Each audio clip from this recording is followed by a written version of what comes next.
Este es un mensaje más de Iglesia Logos. Síguenos en Facebook, YouTube e Instagram como iglesia.logos o visítanos en nuestros servicios domingos 11:30 de la mañana y miércoles 7:30 de la tarde. Estamos en Avenida Sanders y Eje Vial Juan Gabriel, en Ciudad Juárez, Chihuahua. Iglesia Logos, creados para alabanza de su gloria.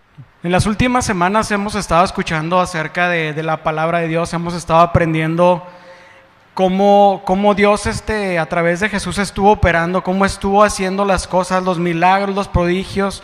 Hemos estado hablando de los últimos tiempos donde tenemos que estar preparados para lo que está por venir en un corto tiempo.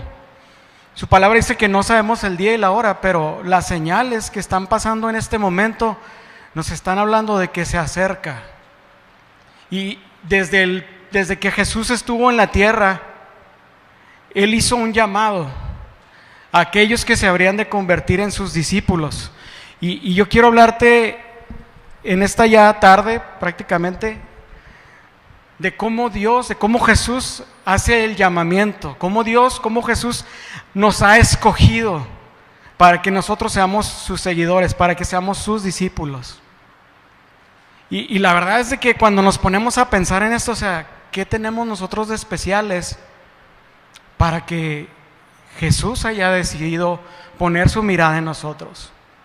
¿Qué tenemos en especial para que Dios haya decidido mandar a su Hijo a esta tierra para morir por el pecado de cada uno de nosotros? Porque la invitación está abierta. Él murió por el pecado de toda la humanidad, de antes, de hoy y de los que han de venir. Pero ¿quiénes somos nosotros realmente para haber sido escogidos? Porque todo lo que tenemos, todo lo que somos es gracias a Él, por su gracia. No tenemos nada que ofrecer, sin embargo, Él decidió poner su mirada y hacer un llamado y escogernos.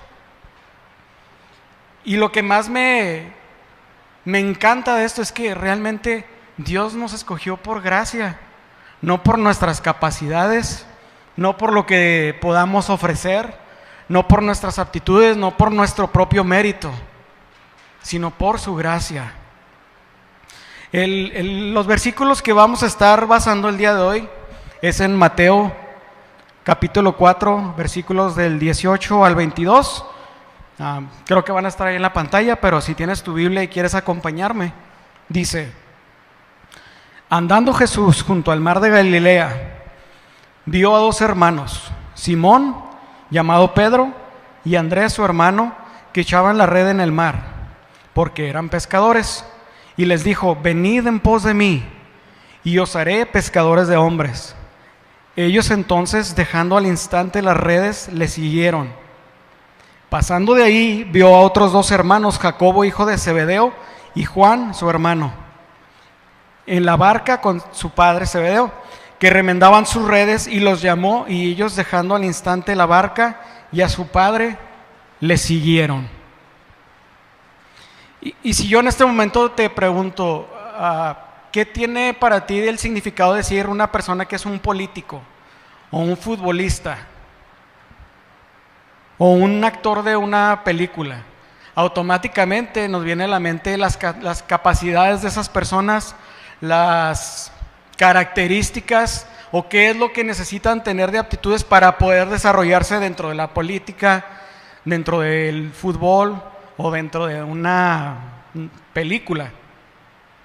Toda esa gente fue escogida previamente por alguien que estuvo viéndolos. Ellos estuvieron luchando por conseguir y fueron a hacer a lo mejor castings, o fueron a algún lugar, fueron y se prepararon para que alguien pudiera verlos y los hubiera seleccionado para esta tarea. Pero si te pregunto, ¿qué piensas o qué piensa la gente de afuera cuando escucha la palabra cristiano? ¿Qué te imaginas tú que piensa la gente cuando escucha la palabra cristiano? Para algunos de allá afuera son personas aburridas, que no hacen esto, que no hacen aquello, porque todo está prohibido. Para otros son aquellos que siguen las enseñanzas y los mandamientos de un tal Jesús. Y realmente sí, tú y yo como cristianos somos hombres y mujeres que hemos decidido seguir a Jesús, seguir el ejemplo que Él puso a través de su palabra, a través de la revelación que ha venido a nuestra vida y a través de nuestros tiempos de búsqueda. Pero también, y es algo que hemos escuchado antes desde aquí, desde este púlpito, es: ¿sabías tú que hay muchos que se hacen llamar cristianos y no son seguidores de Cristo? ¿Sabías tú que hay partidos políticos que llevan el nombre de cristianos y no lo son? Y sí, por cierto, los primeros cristianos o los primeros seguidores de Jesús se les llamó de esa manera, cristianos, de una manera despectiva, porque la gente rechazó a Jesús. La gente lo veía como un falso maestro, y el hecho de que alguien fuera llamado cristiano era algo muy despectivo. Pero si vamos a Hechos, capítulo 11, versículo 25 y 26, dice: después fue Bernabé a Tarso para buscar a Saulo, y hallándole le trajo a Antioquía. Y en el 26, que es el que debemos de tener ahí en pantalla, dice: y se congregaron ahí todo un año con la iglesia y enseñaron a mucha gente, y a los discípulos se les llamó cristianos por primera vez en Antioquía. Entonces vemos que a los primeros cristianos que habla aquí se les conoció como discípulos, y la palabra cristianos, para tener ahí un poco de historial, aparece solo 3 veces en la Biblia, mientras que la palabra discípulos la encontramos 281 veces. Y siempre se refiere hacia los discípulos. Jesús, cuando está hablando acerca de los que eran sus seguidores. Y discípulos es la palabra más adecuada para describir a aquellos que hemos decidido a ser seguidores de Él.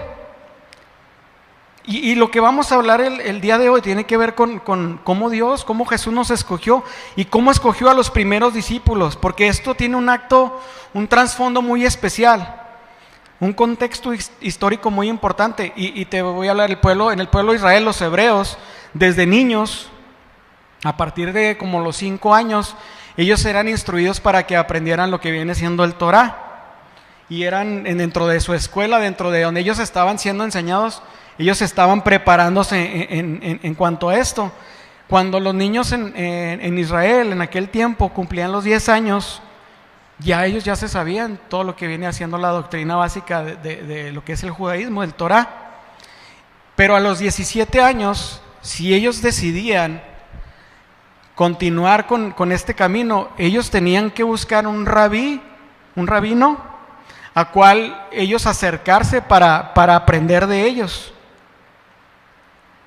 y para poderse convertir en el discípulo de ese rabino que ellos habían escogido. Sin embargo, cuando ellos llegaban y decían: este rabino es alguien que me llama la atención por su sabiduría, por la manera en cómo se expresa, ellos llegaban y obviamente iban a ser evaluados, porque el rabino lo que estaba buscando era que el que fuera a convertirse en su discípulo fuera alguien muy avanzado, con conocimiento, porque el proceso y el fin de esto era que ese discípulo se convirtiera en un rabino, que fuera un reflejo de lo que este rabino iba a invertir en él. El rabino hacía una serie de preguntas y pruebas para saber si el candidato era digno de ser su discípulo, y de esta manera escogería al más listo, al más aventajado. ¿Y por qué tanta exigencia? Porque la meta era esa, o sea, que cada uno de los discípulos se volviera como uno de ellos, sabiendo y haciendo lo que ellos hacían. La pregunta es: ¿los discípulos, los primeros discípulos que escogió Jesús, crees que llenaban esto que estamos hablando? Eran todo lo contrario a lo que la tradición dictaba. ¿Cuáles son los principios que escogió Jesús para llamar a esos discípulos? Y aquí es donde vamos a desglosar la plática en 4 partes. La primera dice: Jesús siempre escogerá a los más dispuestos, aunque no sean los más capaces. Y si te fijas, la mayoría de los discípulos cumplían con esto. Eran, como dicen Hechos 4:13, dice: entonces, viendo el denuedo de Pedro y de Juan, y sabiendo que eran hombres sin letras y del vulgo, se maravillaban y le reconocían que habían estado con Jesús. O sea, eran personas que no tenían estudios, que eran pescadores, que pues realmente, o sea, no es por demeritar, pero una persona en aquel tiempo que se dedicaba a un oficio como la pesca, realmente no necesitaba saber leer y escribir, simplemente era algo que se heredaba de los padres o de algún familiar y no requería, en cuanto a conocimiento de estudios, pues realmente mucho. Se requería destreza, obviamente, pero Jesús escogió a los primeros 4 que estaban haciendo eso, porque sabía que ellos iban a estar dispuestos. ¿Y qué dice la palabra? Que cuando ellos fueron llamados, inmediatamente dejaron lo que estaban haciendo para seguirle a Él. Hoy en estos días, ¿cuántos estamos dispuestos a hacer eso, verdad? Y en este texto dice, Jesús escogió primero a 2 hermanos pescadores y después a otros 2 más. Y lo primero que vemos aquí, contrario a la metodología de la que habíamos hablado de los rabinos, Jesús escogió hombres que no tenían preparación, no tenían una cultura académica, que era lo que dictaba, ¿verdad? La tradición. Y más por lo que Jesús iba a hacer, una repercusión de una transformación del mundo en ese tiempo y del mundo hasta esta fecha. Y lo que primero empiezo yo a ver en esto es que dice, los hombres eran del vulgo y eran calificados como lo más vil probablemente por aquellos que estaban en autoridad religiosa, porque eran simplemente pescadores. Y yo me puedo imaginar cuando era más chico, que a mí me gustaba, no sé, cierto deporte, y estaban todos los de la cuadra y había el líder que iba a escoger a los del equipo, y si tú no eras bueno en el deporte que ibas a jugar, automáticamente te ibas a la banca. ¿Por qué? Porque eran escogidos conforme a su destreza para el fútbol, por decirlo así. Y los que se quedaban en la banca, pues porque realmente no tenían las capacidades. Y Jesús hizo eso, escogió a ti y a mí, que somos de la banca, que no tenemos nada que ofrecer, para que Él a través de nosotros pueda ser glorificado, para que la gente pueda reconocer, así como con Pedro, que decían, eran del vulgo, pero a través de la manera en que ellos estaban hablando, la gente reconoció que ellos habían estado con Jesús. Porque ellos no tenían que ofrecer absolutamente nada en su manera de hablar, pero el impacto de estar alrededor del Maestro cambió su manera de expresarse, cambió su manera de hacer las cosas. ¿Por qué? Porque ellos eran hacedores, estaban dispuestos. Eran hombres que no tenían probablemente ningún carisma o algún potencial personal. Y podemos poner el ejemplo, si alguien de aquí, ¿no? César, que maneja RH, a lo mejor está cerca de ese departamento, si tú estuvieras en la posición de elegirle discípulos a Jesús conforme a la tradición, probablemente, oye Jesús, pues este equipo no te va a servir para lo que tú necesitas. No saben hablar, no tienen carisma, no conocen la palabra, no te sirven, búscate a alguien que te ayude realmente en lo que tú necesitas. Y te aseguro que esa persona diría, esto es un completo fracaso, esto no va a funcionar. Pero ¿en qué consistía la grandeza de Jesús como rabino, como nuestro rabino? Que Él escogió a los menos capaces, pero que eran los más dispuestos y que iban a obedecer y hacer y seguir el ejemplo del Maestro. Hombres dispuestos a ser usados. Y el pastor MacArthur, en una predicación que me tocó escuchar hace tiempo, habla algo al respecto de esto, y él decía, Dios se brincó a los sabios de aquel tiempo. Los grandes eruditos en ese tiempo estaban en Egipto, la biblioteca más grande de aquellos tiempos estaba en Alejandría. Se saltó a todos los grandes filósofos de Grecia, que pudieran a lo mejor haber sido carismáticos y con el conocimiento necesario para hacer un movimiento que transformara el tiempo. Se saltó a aquellos romanos que tenían el poder y el conocimiento del arte de la guerra. Se saltó a pensadores, se saltó a conquistadores. Sin embargo, escogió a hombres ordinarios que a lo mejor podían parecer una broma mala. No escogió a rabinos, no escogió a maestros, no escogió a expertos religiosos. Escogió a lo último en el mundo del conocimiento y la sabiduría, porque el propósito de Cristo no era para que el trabajo que ellos hicieran en el mundo dependiera de las capacidades de ellos, sino de lo que Cristo iba a hacer a través de ellos. Y esto se replica en la actualidad. Tú y yo fuimos escogidos no porque nosotros podemos hacer las cosas, sino porque queremos estar dispuestos para que lo que Él quiere hacer allá afuera se logre a través de la gracia y del favor de Jesús.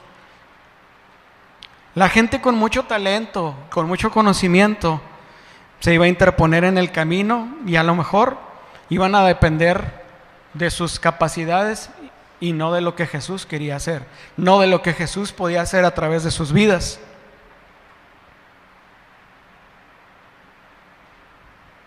Solo los mejores eran los escogidos, pero Jesús hizo lo contrario. La gente con mucho talento, y conocimiento se iba a interponer. Dios quiere usarte, quiere usarme como somos, tal y como somos, con lo que sabemos, y aunque no seamos un discípulo como los que escogían los rabinos, tú y yo hemos sido llamados y hemos sido escogidos por su gracia y por su favor. Probablemente te sientas el menos capaz.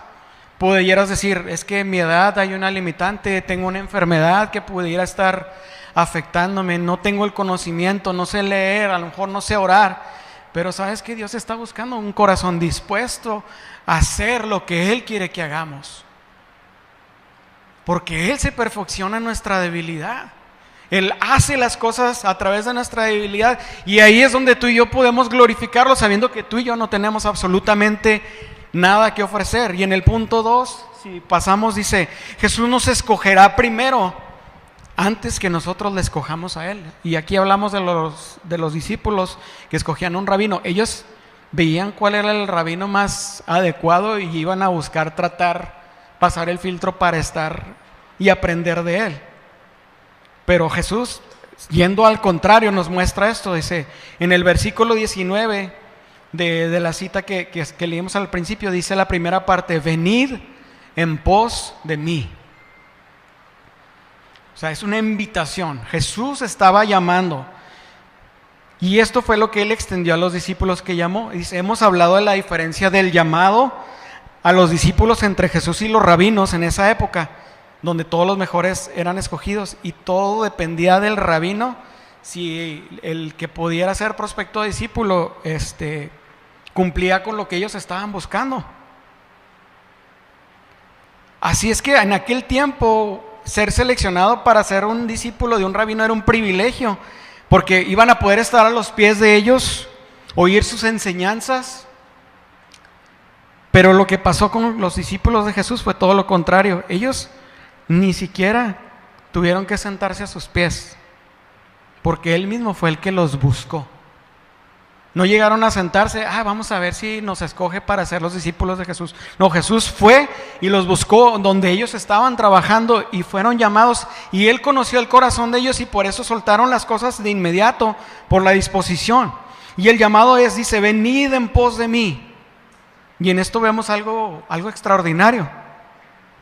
Jesús descendió de su cátedra, de su lugar de privilegio, para buscar a aquellos que le acompañarían por aproximadamente 3 años, que es lo que duró Él en su ministerio.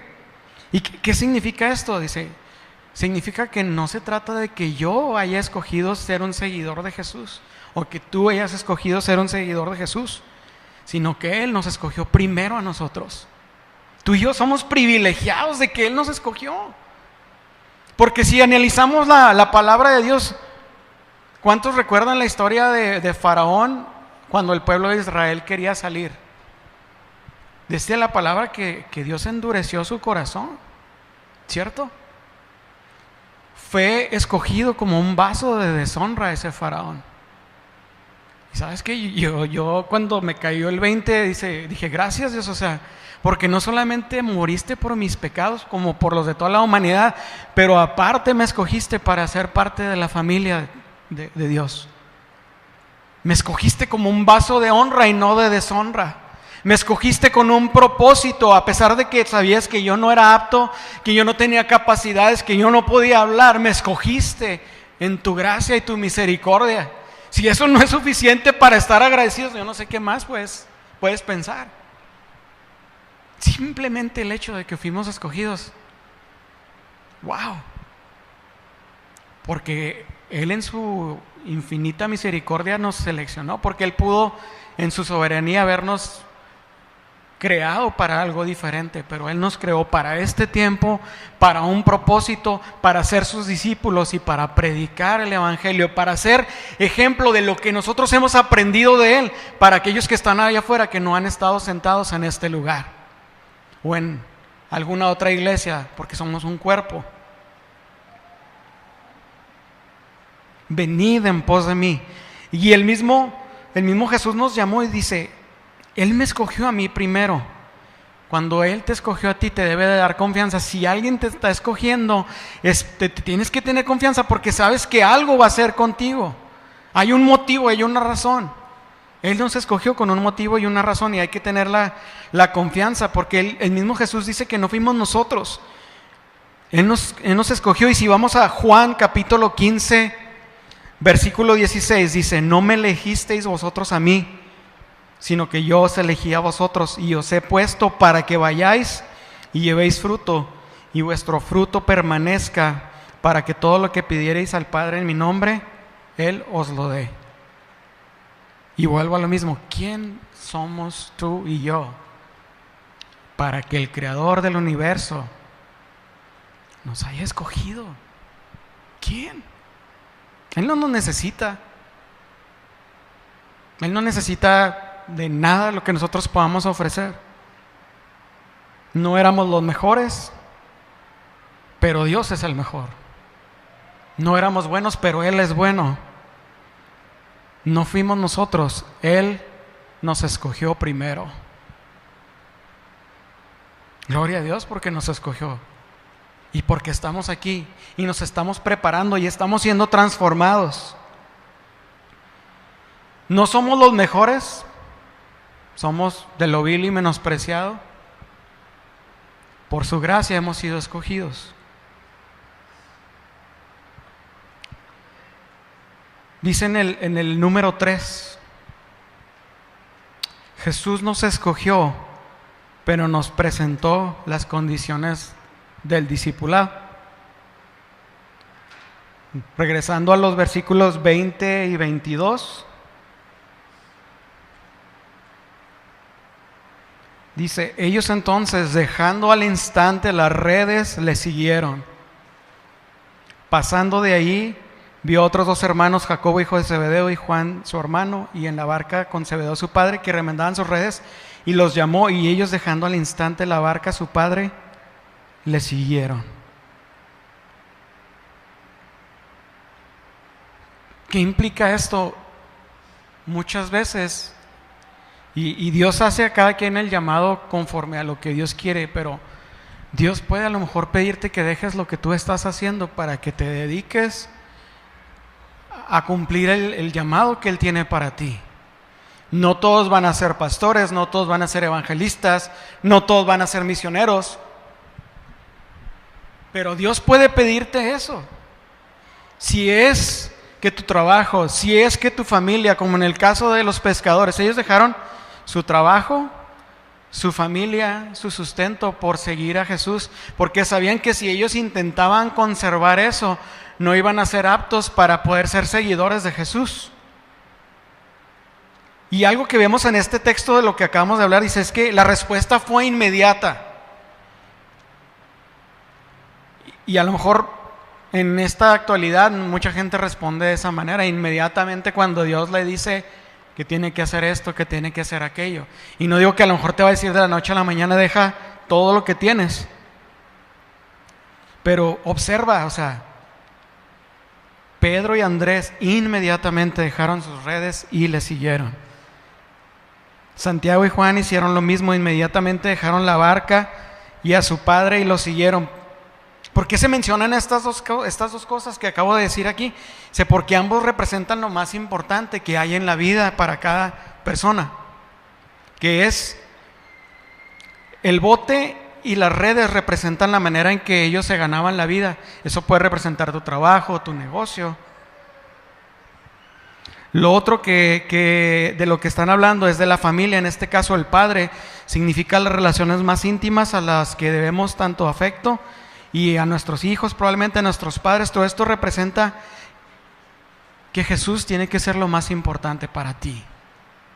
Aún encima de tu familia, aún encima de tu trabajo, aún encima de tu negocio. Y cuánta gente vemos allá afuera, afanados por su trabajo, tratando de trabajar, no sé, 12, 14, 16 horas al día, y se convierte en su vida y dejan apartada a la familia. Pues aquí en este caso, Dios quiere que todo esto no sea un estorbo para poder seguirle. Sí, obviamente tenemos que ser responsables, tenemos que trabajar, tenemos que tener una relación con nuestra familia, pero nunca debe ser más importante que nuestra relación con Dios para poder cumplir el llamamiento que le está haciendo a nuestras vidas. Y como te digo, es verdad, a Dios a algunos les va a pedir que lo hagan, dejar todo por el Evangelio. A otros les va a pedir que sirvan en ciertas áreas. A otros ya les ha revelado lo que debe suceder con respecto a esto. Y hemos tenido que tomar una decisión de dejar lo que más amamos para poder realmente ser sus discípulos y seguirlo a Él. Algunos serán llamados para la obra misionera, a lo mejor de tiempo completo, a lo mejor a otros para simplemente tener una pequeña experiencia y que podamos aplicarlo aquí, porque realmente no necesitamos irnos al otro lado del mundo para cumplir el llamado. Tienes gente que trabaja junto contigo ahí en el restaurante, en la maquila, en el centro comercial, en la oficina. Si vas a la escuela, hay muchos que están ahí alrededor tuyo. Y ese es el campo misionero, ese es el llamado a ir a alcanzar a aquellos y que se conviertan también en seguidores de Jesús. ¿Qué cosas tuvieron que dejar los discípulos? ¿Qué cosas tenemos que dejar como discípulos? Dice, hace años alguien escribió lo que los discípulos tuvieron que dejar para llegar a ser los discípulos de Jesús. Dejaron las redes que por tanto tiempo habían usado, aquellas que tantos peces habían atrapado, dejaron sus barcos en las que habían navegado tantas noches, tantos días. Esos barcos, esas redes eran su medida de vida. Eran su sustento. Eran lo que cubría las necesidades de su familia y sus necesidades futuras. Dejaron a sus amigos con los que convivían desde la juventud, todo por seguir a su maestro, por una vida a lo mejor austera, donde decía la Biblia que no tenía donde recostar su cabeza, y probablemente ellos también, donde no tenían a lo mejor una muda más de ropa, traían la misma ropa, el mismo calzado, pero jamás les faltó que comer, que vestir. Y sí es cierto, muchas veces como discípulos vamos a ser llamados a dejar todo lo que es nuestra comodidad para salir y cumplir el llamado, porque estamos aquí de paso. La riqueza que tú puedas generar, los bienes que tú puedas generar el día que ya no estés aquí, aquí se van a quedar, no te los vas a poder llevar. Pero el tesoro que se genera así en lo eterno, eso es lo que vale la pena. Una vida austera de entrega y sacrificio. Hubo ocasiones en que a lo mejor estuvieron ahí un poquillo hambreados, pero siempre hubo una recompensa. Y dice Mateo 19, 27, 29. Dice, entonces, respondiendo Pedro le dijo, he aquí, nosotros le hemos dejado todo y te hemos seguido, ¿qué pues tendremos? Y Jesús dijo, de cierto os digo que en la regeneración, cuando el Hijo del Hombre se siente en el trono de su gloria, vosotros que me habéis seguido también os sentaréis sobre 12 tronos para juzgar a las 12 tribus de Israel. Y aquí está lo importante. Y cualquiera que haya dejado casas, o hermanos, o hermanas, o padre, o madre, o mujer, o hijos, o tierras, por mi nombre, recibirá 100 veces más y heredará la vida eterna. Vida eterna. Dos palabras sencillas de pronunciar, pero que tienen una profundidad en su significado. Y poniendo un ejemplo, vamos diciendo que Dios nos permite vivir 80 años, 90 años de vida. comparados con la eternidad. ¿Crees que hay un punto de comparación? ¿Verdad que no? Sin embargo, la gente que se ha dedicado a afanarse por lo que pueden hacer en este mundo, trabajan, viven, hacen riquezas y cuando llegan a cierta edad, voltean y ven que perdieron su tiempo haciendo algo que nunca se van a poder llevar, que nunca van a poder disfrutar en lo eterno, que es lo que viene.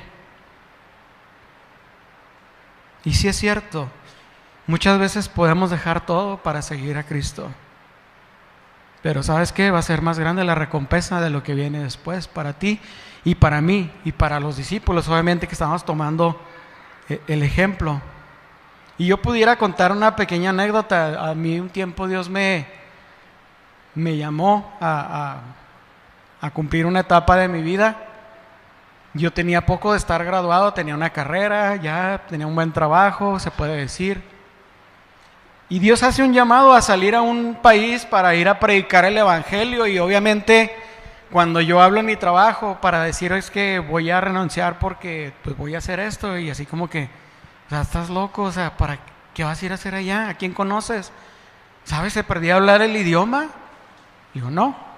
Entonces, ¿qué vas a ir a hacer allá? O sea, ¿vas a perder tu trabajo? Te puedes comprar lo que quieras con lo que estás ganando porque eres soltero, porque estás viviendo con tus padres, o sea, tienes un trabajo que muchos anhelarían. Pero yo tenía en mi mente la certeza de que Dios estaba llamándome. Yo no sabía si iba a ser algo definitivo, yo no sabía por cuánto tiempo, pero yo sí supe que era Él el que estaba haciendo ese llamado. Y yo pensé que era a lo mejor difícil dejar el trabajo y dar a lo mejor una razón por el cual irme. Dije, nada, pues ya cumplí la parte más difícil. ¿Qué crees que pasó cuando llegué a mi casa y hablé con mis padres, que para empezar no eran cristianos? Y decirles, ¿saben qué? Pues renuncié a mi trabajo, estoy haciendo preparativos, en un mes y cachito me voy, tal y tal y tal. Fue bien terrible, bien difícil. Pero yo sé que gracias a que se tomó esa decisión de fe, y no me jacto, la verdad es que yo sé que Dios me preparó en algo y Dios me escogió como algo que no era capaz, pero Él lo hizo y a Dios le plació, y aquí estoy. A lo mejor si no hubiera tenido esa experiencia, no estaría aquí como músico, como cristiano, o en este caso hasta compartiéndote de lo que Dios puso en mi corazón para este día. Dios puede a lo mejor en un momento llamar a dejar lo que estoy haciendo para hacer otra vez la labor, y si lo hace, créeme que si es de Él, lo voy a hacer. Y yo te reto a que tú también lo analices, que tú también decidas ser ese seguidor fiel, decidas dejar todo lo que te pueda estorbar para cumplir el llamado de lo que Dios tiene para ti. En el número 4, y aquí es donde yo creo que a todos nos va a caer el 20 de que no solamente no fuimos llamados más que por su gracia y no por nuestras capacidades, pero para cumplir el propósito de Él. Si Jesús nos escogió para que nos reprodujéramos en otros. ¿Qué de ganancia hay estar aquí sentados, escuchando palabra, aprendiendo de Jesús, si no podemos replicarlo para quienes están allá afuera? O sea, tú y yo estamos recibiendo buena palabra, tú y yo estamos recibiendo el toque fresco del Espíritu Santo, estamos siendo instruidos para tener una relación con Jesús, que Él sea el todo para nosotros, que nos enamoremos de Él para cumplir y llegar delante de Él en la eternidad. Pero ¿sabes qué? Allá afuera hay muchos que no conocen esto. Él vino para rescatar lo que se había perdido. ¿Y cuántas veces hemos escuchado que la iglesia somos su cuerpo y no todos podemos ser mano, no todos podemos ser pie, no todos podemos ser cabeza? Todos tenemos una función específica, pero al final de cuentas el llamado a ser discípulos es para que tú y yo lo que hemos recibido de gracia, darlo de gracia, y que esto se replique allá afuera para que los que no conozcan de Él, que no saben, que ellos ya fueron, ya el precio de su pecado ya fue pagado, pero en su ignorancia, por no conocer la palabra, no son salvos en este momento, y ellos necesitan escuchar lo que tú y yo hemos escuchado. Si tú ves que una casa se está quemando y hay gente ahí adentro, ¿te quedarías con los brazos cruzados viendo cómo ellos ni cuenta? Y a lo mejor es un ejemplo tonto, pero viene algo parecido a gran escala. O sea, hay un fuego eterno donde aquellos que no conozcan, y dice la palabra que antes del final de los tiempos del Evangelio será predicado, y hemos escuchado, se acerca pronto. Entonces es tiempo de que tú y yo nos levantemos y vayamos. Y créeme, no tienes que ir muy lejos. 20 pasos de la puerta principal de tu casa hay otra puerta de una familia que a lo mejor no ha escuchado del Evangelio. A un escritorio de distancia en tu oficina hay una persona que a lo mejor no ha escuchado del Evangelio. Y sabes que se van a ir al infierno si no les hablamos. Y no se trata de lo que nosotros podamos hablar en nuestra capacidad, porque dice en el versículo 19, en la segunda parte, dice: y yo os haré pescadores de hombres. Cuando Jesús nos escoge, cambia lo que somos y lo que hacemos. Él nos acepta tal y cual somos. Por gracia nos acepta tal y cual somos, pero por gracia no nos deja tal y cual somos.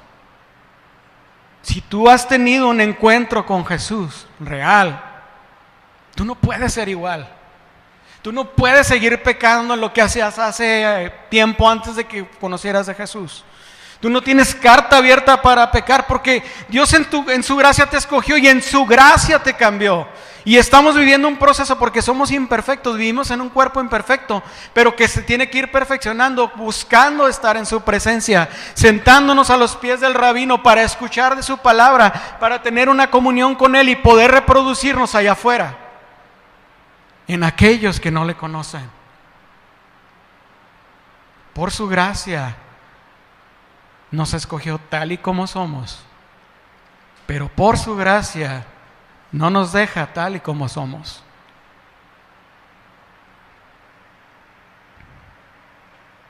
Dice en la oración: os haré. No está diciendo que tú lo vas a hacer, dice Él nos hará. Él está poniendo en esta frase el peso de la tarea que viene sobre sus hombros, porque Él es el único que nos puede capacitar, Él es el único que nos puede enseñar cómo hacer las cosas, porque sabe que nosotros no tenemos nada que ofrecer más que la disponibilidad de ir a hacer lo que el Padre, lo que el Hijo y lo que el Espíritu Santo nos van a llevar a hacer. La oración, os haré, es tarea de Dios. Es trabajo del alfarero divino hacer eso, transformarnos. Y vemos una transformación. ¿Quién era Pedro? O sea, siendo reales, era a lo mejor el vato más testarudo que existía, cabeza dura. Pero Pedro tenía algo que muchos no tenían, era impetuoso. Vamos a hacer esto, vamos a hacerlo. ¿Qué pasó cuando fueron a aprender a Jesús? Fue el primero que desenvainó la espada y dijo: hey, ¿qué onda? Y cuando Jesús le dijo: aguas, vamos a lavarle los pies. No, a mí no, porque eso se iba a hacer. Y cuando pasó lo de que cantó el gallo 3 veces y que él se dio cuenta que en sus fuerzas no pudo ser discípulo, porque si él en sus fuerzas tuvo miedo y lloró amargamente. ¿Qué transformación hubo de alguien que pescaba peces para ser transformado en pescador de hombres? Y te veo la transformación. ¿Quién fue el que estaba predicando en el día del Pentecostés? Pedro. Entonces, si Dios pudo hacerlo con alguien testarudo como Pedro, pues también conmigo, que yo soy igual de cabezón a lo mejor que él. Y yo no sé cuál es tu pata de palo, pero sí te digo algo: Dios no te va a dejar igual en su gracia. Dios va a aprovechar ese ímpetu y esa necesidad de servirlo para que su obra sea completada, para que podamos reproducirnos allá afuera con aquellos que se están perdiendo. Otro ejemplo, dicen que a Juan le llamaban el hijo del trueno. ¿Cómo sería? Mecha corta, ¿no?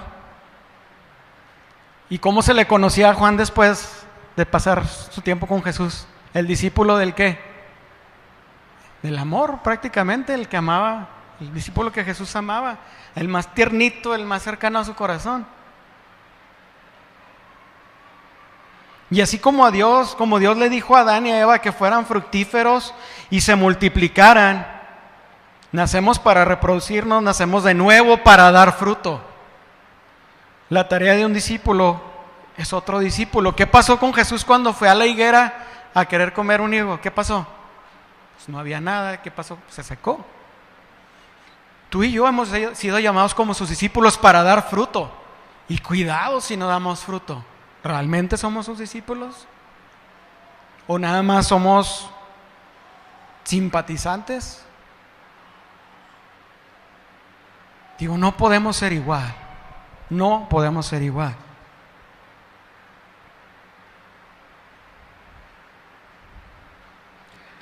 No seremos auténticos discípulos hasta que no produzcamos a otros discípulos.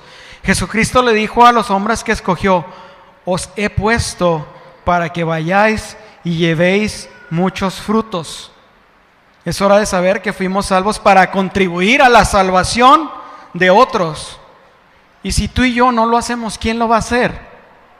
¿Y cómo creerán? Dice la palabra. Hermosos son los pies de los que anuncian las buenas nuevas. Esa es la tarea que Él ha encomendado para nosotros. ¿Cómo podemos demostrar ese llamamiento a que realmente somos discípulos de Jesús? La señal más visible que somos discípulos de Cristo es que estamos dando frutos. Y te digo, a lo mejor es duro, pero si no estamos dando frutos, cuidado. A lo mejor somos nada más, podemos ser a lo mejor un creyente que está recibiendo y recibiendo y recibiendo y recibiendo, o podemos a lo mejor nomás un simpatizante. El mismo Jesús dijo en Juan 15:8: en esto es glorificado mi Padre, en que llevéis mucho fruto y seáis así mis discípulos. Dios será glorificado a través de lo que tú y yo vamos a hacer. Hay muchos espacios vacíos.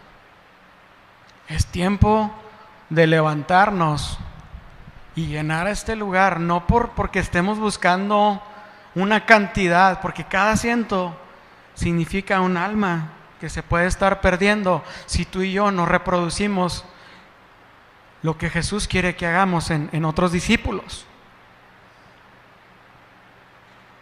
Y antes de ascender a los cielos, Jesús dejó la más grande comisión de la que se tenga conocimiento. Y vamos a Mateo 28, 18 al 20.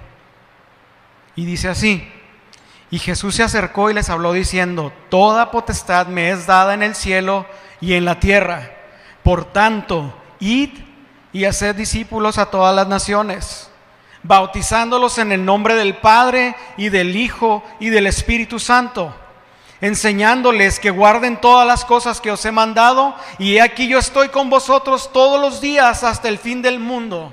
Amén. ¿Qué pasó con los discípulos cuando estaban siendo confrontados de que no hablaran? El Espíritu Santo puso sobre ellos las palabras que habían de hablar. Y el Espíritu Santo, Dios es el mismo ayer, hoy y por los siglos. Y aquí dice, ese llamado es un llamado continuo que alcanza a ti y a mí y a los que han de venir después de nosotros. Su Espíritu Santo está con nosotros. Y en nuestra incapacidad de hablar y en nuestra incapacidad de conocimiento, Él es el que obra, Él es el que pone la palabra, Él es el que pone la revelación en el momento oportuno para que haya un quebrantamiento, porque con nuestras palabras no podemos transformar la vida de alguien, no podemos cambiar el corazón de una persona, no podemos hacer que haya arrepentimiento en una persona. Cuando tú y yo predicamos el Evangelio, es Jesús a través de nosotros, por el Espíritu Santo que habla a través de nuestra boca, que esa gente viene al arrepentimiento y acepta seguirle. Pero si tú y yo no somos discípulos de búsqueda, probablemente, aunque queramos predicar, vamos a hablar de nuestro corazón y no de su palabra, no de su espíritu. En el griego, hablando acerca de lo que estábamos ahorita en este versículo, donde dice ir, bautizar y enseñar, se les considera participios, hablando de la gramática en el español, pero que adquieren una fuerza a través del verbo hacer. El hacer es el mandamiento de lo que nos está pidiendo. ¿Hacer qué? Ir, enseñar, bautizar. Y Jesús resume la misión en esto diciendo: porque el Hijo del Hombre vino a buscar y a salvar lo que se había perdido.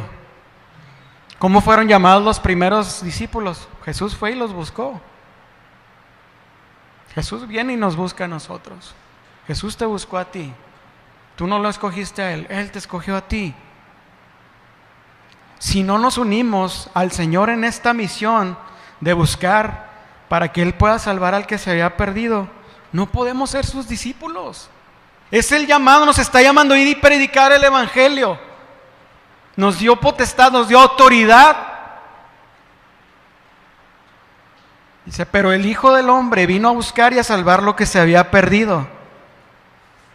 Necesitamos unirnos a esta misión. Ese es el propósito. La Biblia habla acerca de Dios acercándose al hombre para rescatarlo. Jesús vino y murió por nosotros para rescatarnos de una eternidad.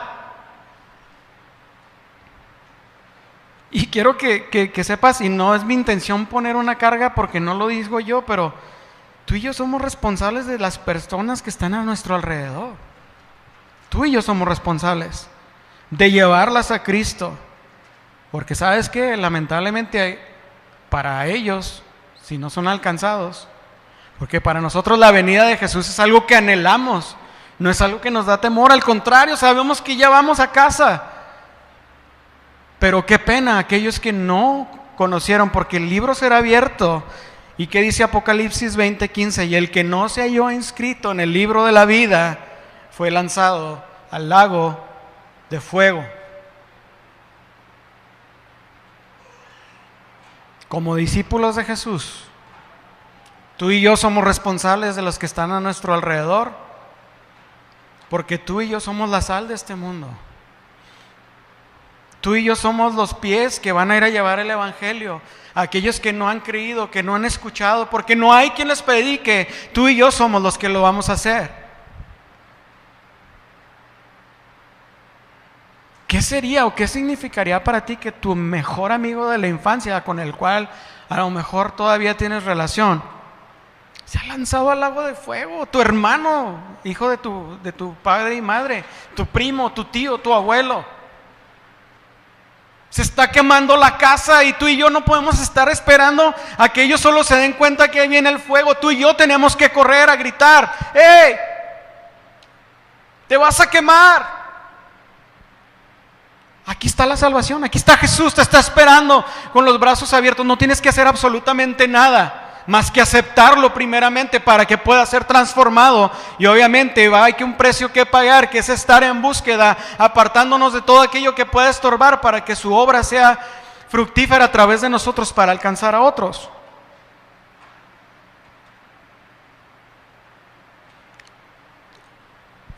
Y para terminar, voy a leer esto como una especie de conclusión, si lo quieres ver de esa manera.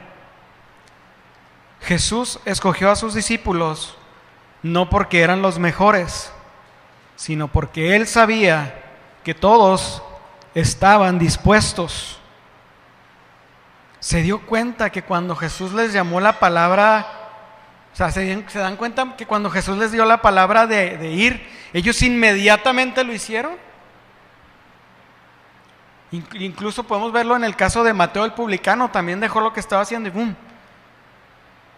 Y concluimos diciendo también, aquellos discípulos provenían de una muy baja preparación, fueron tratados como gente del vulgo, sin letras, sin conocimiento alguno, pero fueron ellos los que Jesús escogió para que estuvieran y anduvieran con Él. Todos dejaron lo que más querían y se convirtieron después en los pescadores de hombres que Él prometió, porque dice: yo os haré. Fueron estos discípulos que en su tiempo y en su tiempo transformaron su mundo. Cristo lo hizo en todos ellos y hizo la diferencia en sus vidas. Nos hemos preguntado, ¿qué fueron esos hombres los que cambiaron la historia de la humanidad? Se habla en la Biblia, o sea, son hombres que estuvieron dispuestos en el tiempo indicado y fueron los privilegiados, pero sabes que tú y yo como discípulos seguimos replicando el modelo de la meta de Jesús de alcanzar al que se está perdiendo. Y podemos decir, pues sí, ellos son los apóstoles, los que habla la Biblia en el Nuevo Testamento, los que en su gran mayoría escribieron el Nuevo Testamento. ¿Sabes que la historia se sigue escribiendo? Aún hay tiempo. Aún hay tiempo. Hay muchos allá afuera que se están perdiendo. Y yo te lo digo de todo corazón, es tiempo de que nos levantemos y hagamos lo que se nos ha llamado a hacer. Sí, vamos a seguir recibiendo buena palabra, vamos a seguir creyendo y creciendo, pero nos hace falta algo más. Tú y yo hacemos la diferencia, porque aunque vivimos en el mundo, no somos del mundo. No nos podemos apartar de él, porque necesitamos ir al mundo a alcanzar al que se está perdiendo, para que conozcan a aquel que salvó nuestras vidas, aquel que en su misericordia nos escogió siendo los menos indicados, pero que nos está transformando día con día. Y quiero que te quedes con esto ya para ahora sí cerrar. No menosprecies a nadie que tú puedas predicarle el evangelio, porque ¿sabes qué? Tú no puedes saber cuál es el llamado que Dios tiene para esa persona. A lo mejor para ti es difícil predicar y dices, me da vergüenza, no me da miedo, pero ¿sabes qué? Una persona puede hacer la diferencia, porque Dios elige a quien Él quiere, y Dios puede elegirte a ti para que alcances a esa persona que va a ser un evangelista, alguien que va a alcanzar masas para el evangelio.